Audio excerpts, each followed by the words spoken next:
মানুষের মনে আজ আমেরিকা, ইউরোপ বা ইসরায়েলের মতো পরাশক্তির ভয় গেঁথে আছে। খবরের কাগজ আর মিডিয়ার প্রভাবে আমরা ভুলে গেছি যে প্রকৃত বড়ত্ব এবং ক্ষমতা একমাত্র মহান আল্লাহর। উম্মত আজ পাপাচারের এমন এক গভীর গহ্বরে পড়ে আছে, যেখান থেকে শুধু দূর থেকে ডাকলে বা চিরকুট ছুঁড়ে দিলে তারা বাঁচবে না। প্রয়োজন তাদের হাত ধরে টেনে তোলা, আর এই টেনে তোলার কাজটির নামই হলো দাওয়াত ও গাশত। দুনিয়ার চাকচিক্য থেকে সাময়িক বিচ্ছিন্ন হয়ে আল্লাহর রাস্তায় সময় লাগানো কেন আমাদের ঈমান ও আত্মার জন্য অপরিহার্য, তা অত্যন্ত চমৎকার উপমা ও গভীর দর্শনের মাধ্যমে এই বয়ানে তুলে ধরেছেন হজরত মাওলানা সাদ কান্ধলুবি দামাত বারাকাতুহু। হজরতজির বয়ানটি অত্যন্ত গুরুত্বপূর্ণ। পুরো বয়ানটি মনোযোগ দিয়ে শুনি ইনশাল্লাহ। हुआ है, अमेरिका बहुत बड़ा है, यूरोप बहुत बड़ा है, इजराइल बहुत ताकतवर है। ये सारी बातिल ताकतों की जो है का तासुर दिलों में बैठा हुआ है, सिर्फ इसलिए कि बैठ के बातें करते हैं, अखबार पढ़ते हैं और मुल्कों की बड़ाई बयान करते हैं। हालांकि हुजूर अकरम सल्लल्लाहु अलैहि वसल्लम की आमद हुई तो ये सारे नक्शे आपकी आमद पर टूट गए। ভাই দোস্ত বুজুর্গ, হজরতজি বলেন, মানুষের মনে এই ধারণা গেঁথে আছে যে আমেরিকা অনেক বড়, ইউরোপ অনেক বড়, ইসরায়েল অনেক শক্তিশালী। এই সব শক্তির প্রভাব মানুষের মনে বসে আছে, কারণ তারা বসে বসে খবরের কাগজ পড়ে আর অন্য দেশের বড়ত্বের কথা বলে। কিন্তু রসুলুল্লাহ সাল্লাল্লাহু আলাইহি ওয়াসাল্লামের আগমনে এই সমস্ত অহংকারের ধারণা ভেঙে চুরমার হয়ে যায়। তার আগমনে আগুন নিভে যাওয়ার মাধ্যমে বোঝা গেল যে আগুন কখনো নিভত না, তা তার আগমনে নিভে গেল। সত্য দিন চলে এলো। রসুল সাল্লাল্লাহু আলাইহি ওয়াসাল্লাম এক একটি মূর্তির দিকে ইশারা করতেন আর তা তার ইশারায় পড়ে যেত। কিন্তু আজ তার উম্মতি এই অসার মূর্তি বা রূপগুলোকে পুনরায় প্রতিষ্ঠিত করার চেষ্টায় লিপ্ত। মসজিদ থেকে আল্লাহর আলোচনা শেষ হয়ে গেছে, এর মানে হলো মানুষ আল্লাহর বাইরের জিনিসগুলোর আলোচনা করে সেগুলোর বড়ত্ব প্রতিষ্ঠা করতে চায়। আর যে যার বড়ত্ব প্রতিষ্ঠা করবে সে তার অনুসারী হয়ে যাবে। তাই বলা হয়, নিজে মসজিদে এসো এবং অন্যদের দাওয়াত দিয়ে মসজিদের পরিবেশে নিয়ে এসো। আমাদের গাশতের মূল উদ্দেশ্যই এটি। দাওয়াত ও গাশতের উদ্দেশ্য হল, এসো সেই মহান সত্তার ঘরে, যার বড়ত্ব অন্তরে গেঁথে গেলে দুনিয়ার আর কাউকেই বড় মনে হবে না। আল্লাহর একত্ববাদ এবং নবীর রিসালাতের উপর উম্মতকে একত্রিত করার জন্যই গাশত করা হয়। কিন্তু ঈমান তৈরি হবে কিভাবে? এটা তো ফরজ কাজ। আমি কসম খেয়ে বলতে পারি, আপনি যতই নামাজ পড়েন, জিকির করেন, কুরআন তেলাওয়াত করেন, তাহাজ্জুদ পড়েন, মিথ্যা না বলেন, সুদ না খান, দুর্নীতি না করেন, শরীয়ত অনুযায়ী ব্যবসাও করেন, তারপরে ওলামায়ে কেরাম লিখেছেন, যতক্ষণ না অন্যদের দাওয়াত দেবেন ততক্ষণ ঈমানে পূর্ণতা আসবে না। সব নেক আমল করলেও অন্যদের সৎ কাজের প্রতি উদ্বুদ্ধ না করা পর্যন্ত ঈমান পূর্ণ হয় না। এই জন্য আমাদের প্রতিদিন সময় বের করতে হবে। আপনি দোকানের জন্য ৮-১০ বা ১২-১৫ ঘন্টা সময় বের করছেন।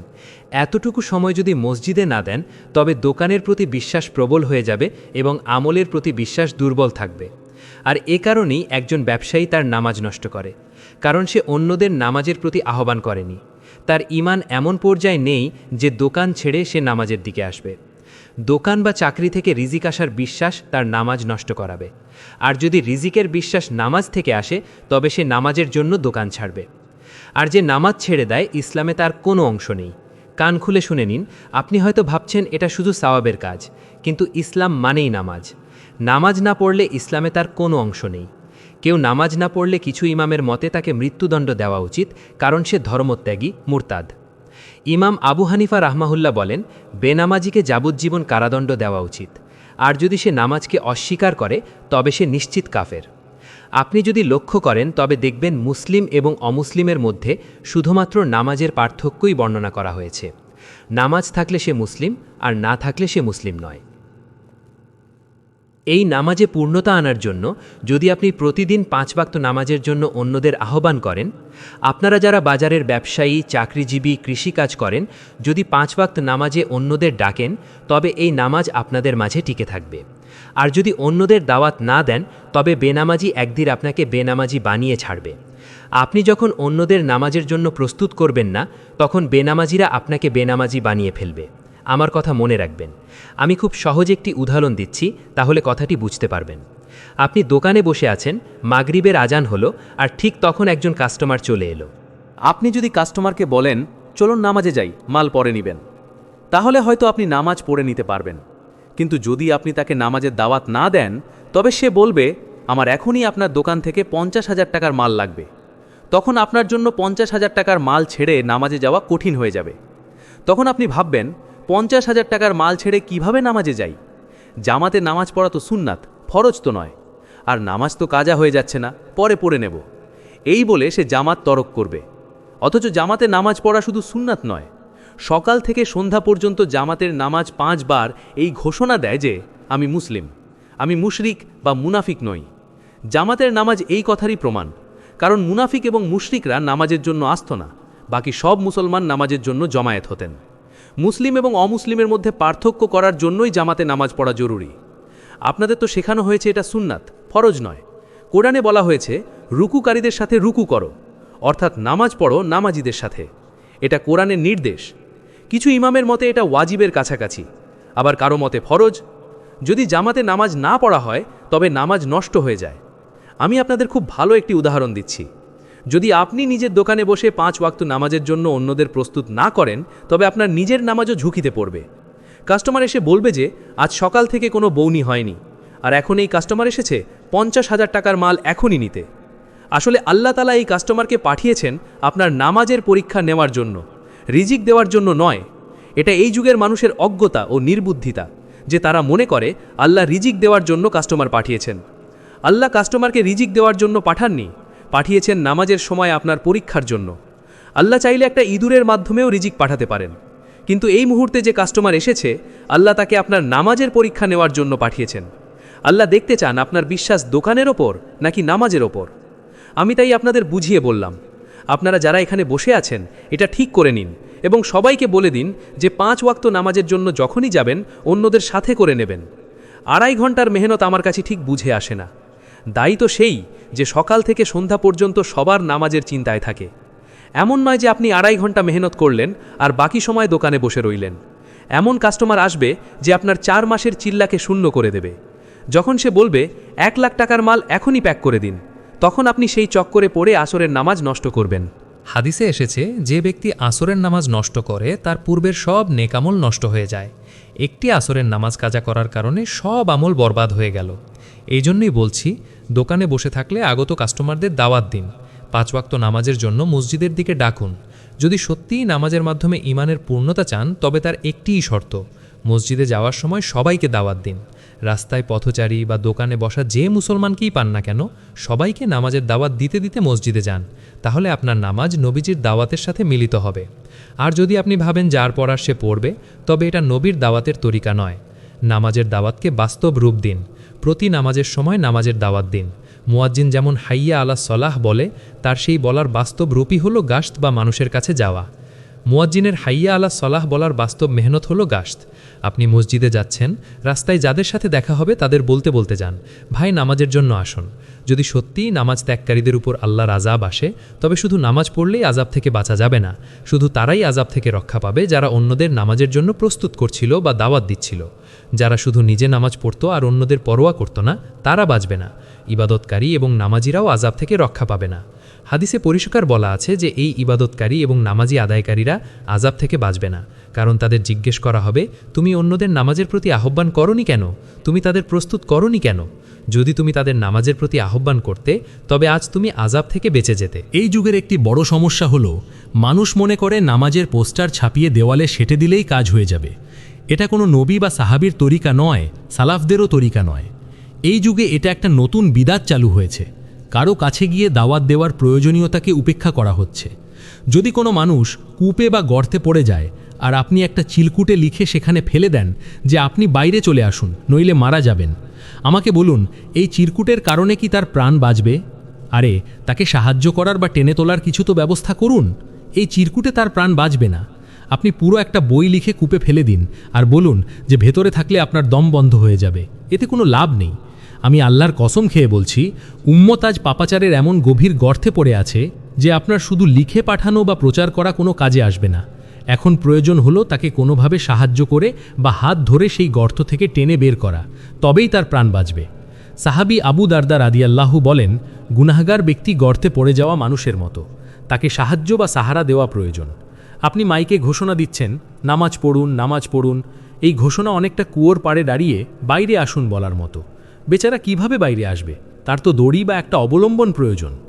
বড় বুজুর্গদের বয়ান থেকে বলছি, আজকালকার ওয়াজ নসিহাত বা মাইকে বড় বড় বক্তাদের চিৎকার এবং তাদের বক্তব্য বা লেখার মাধ্যমে প্রচার, এগুলো সবই এমন যেন রাস্তার মাঝখানে একটি মহিষ দাঁড়িয়ে আছে। রাস্তার মাঝখানে মহিষ দাঁড়িয়ে আছে, চারদিক থেকে গাড়ি হর্ন দিচ্ছে, ট্রাকগুলো দাঁড়িয়ে আছে, সবাই হর্ন বাজাচ্ছে, চিৎকার করছে, হইচই করছে, কিন্তু মহিষের কোনো বিকার নেই, সে ঠায় দাঁড়িয়ে আছে। যখন অনেক দেরি হয়ে গেল, তখন একজন গাড়ি চালক এগিয়ে গিয়ে তার গাড়ির একটা অংশ দিয়ে মহিষের পায়ে হালকা ধাক্কা দিল।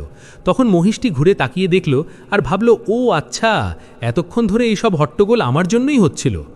আগের যুগে তো এমন হট্টগোলের পদ্ধতি ছিল না, শুধু মাইকে ওয়াজ করা হতো না, বরং উম্মতকে জাগিয়ে তোলার প্রয়োজন রয়েছে। একজন ঘুমন্ত মানুষের সামনে আপনি লাখো বয়ান করেন না কেন, সে তো ঘুমিয়েই আছে, তাকে নাড়া দিয়ে জাগানোর প্রয়োজন। আমাদের এই গাশত বা দাওয়াত হলো এমন একটি কাজ যার মাধ্যমে উম্মতকে জাগিয়ে তুলতে হবে। প্রত্যেক মুসলমানের প্রতি দয়া অনুভব করুন যে, হায়, সে নামাজ ছেড়ে দিয়েছে, জাহান্নামের আগুনে সে পুড়বে, তাকে কিভাবে আগুন থেকে বাঁচানো যায়? আমরা কেন ভাবি না যে এত মুসলমান নামাজ ছেড়ে দিয়ে ধ্বংসের দিকে যাচ্ছে? দ্বিতীয় কথা হলো, আল্লাহর রাস্তায় বের হওয়া, চিল্লায় যাওয়া এই জন্যই হয় যাতে নামাজের মধ্যে পূর্ণতা আসে। দোকানে বা নিজের কাজে ব্যস্ত থাকা অবস্থায় মানুষ তাড়াহুড়ো করে নামাজ পড়ে। আল্লাহর রাস্তায় বের হয়ে যখন অন্যান্য সব কাজ থেকে অবসর নিয়ে মানুষ আমোজের পরিবেশে থাকে এবং উলামায়ে কেরামের তত্ত্বাবধানে থাকে, তখন তার জীবনে পরিবর্তন আসে। আমার মন চায় যে উলামায়ে কেরাম প্রতি বছর 4 মাস আল্লাহর রাস্তায় সময় দেওয়াকে নিজেদের নিয়মে পরিণত করুন, যাতে করে 4 মাসের জন্য ওইসব সাধারণ মানুষ যাদের কালেমার খবর নেই, নামাজের খবর নেই, তারা আলেমদের সাথে থেকে বাস্তব আমলি দিন শিখতে পারে। আমাদের তাবলিগের তালিমের যে পদ্ধতি, এটাই সাহাবাদের যুগে ছিল। আলেমদের সাথে থেকে নিজের এলাকা থেকে বের হয়ে উলামাদের সান্নিধ্যে সময় কাটানো, যাতে পুরো সময়টা আমল শেখায় কাটে। সাহাবাদের যুগে দিন শেখার পদ্ধতি এমনই ছিল। নতুন ইসলাম গ্রহণকারীদের আলেম সাহাবাদের সাথে জুড়ে দেওয়া হতো। আল্লাহর রাস্তায় বের হওয়ার একটি বড় উদ্দেশ্য হলো মানুষ দুনিয়া থেকে পুরোপুরি বিচ্ছিন্ন হয়ে আল্লাহর রাস্তায় বের হবে। এর ফলে পুরো সময়ে দিন শেখা এবং আমলের পরিবেশে কাটে। খুরুজ বা আল্লাহর রাস্তায় বের হলে তাহাজ্জুদেরও অভ্যাস তৈরি হবে। নিজের এলাকায় থাকলে মানুষ রাতে তাড়াতাড়ি ঘুমায় না, সকালেও দেরিতে ওঠে। দুনিয়ার কাজের জন্য সে ক্লান্ত হয় এবং রাত জেগে নামাজ ও ফজর ছেড়ে দেয়।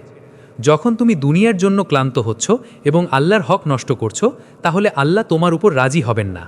আল্লাহ তোমার শুধু দুনিয়া প্রেমিক হয়ে যাওয়াতে অসন্তুষ্ট। হালাল কামাই করা ফরজ, ঠিক আছে, কিন্তু যে ব্যক্তি হালাল উপার্জনের কারণে নিজের আমল নষ্ট করবে, আল্লাহ তাআলা তার সেই হালাল উপার্জনের উপরও অসন্তুষ্ট হবেন। যে ব্যক্তি শুধু সম্পদশালী হওয়ার জন্য হালাল উপার্জন করছে আর আমল ছাড়ছে, তার উপরও আল্লাহ অসন্তুষ্ট। আর সুদঘরের তো কথাই নেই।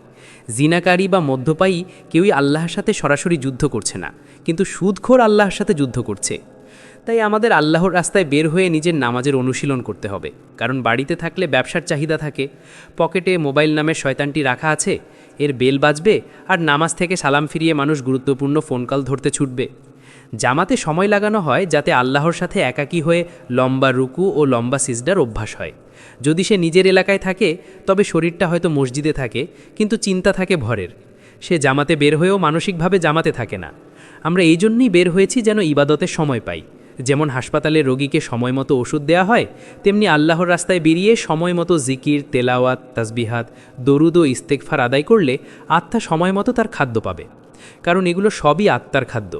সকাল থেকে সন্ধ্যা পর্যন্ত যদি আত্মাকে সময় মতো তার খাবার না দেওয়া হয়, তবে শরীর যেমন দুর্বল হয়, আত্মাও তেমন অসুস্থ হয়ে পড়ে। খাঁচার ভেতর কোনো পাখিকে বন্দি করে দানা পানি না দিলে যেমন সে ছটফট করে, যারা আত্মাকে তার খাদ্য ইবাদত দেয় না, তারাই আত্মহত্যার পথ বেছে নেয়। তাদের আত্মা শরীরের খাঁচায় ছটফট করে মারা যায়। মানুষ বলে যে আমার অস্থির লাগছে, ঘাবড়াহাট হচ্ছে, এর মূল কারণ হলো আত্মাকে তার আসল খাদ্য দেওয়া হচ্ছে না। আত্মার খাদ্য না পেলে যেমন খাঁচার পাখি ছটফট করে, ঠিক তেমনি মানুষের আত্মাও ছটফট করতে থাকে। তাই আত্মাকে তার সঠিক খোরাক বা ইবাদতের মাধ্যমে সতেজ রাখতে হবে। আল্লাহ তাআলা আমাদেরকে হযরতজির কথাগুলো মেনে আমল করার তৌফিক দান করেন। আমিন।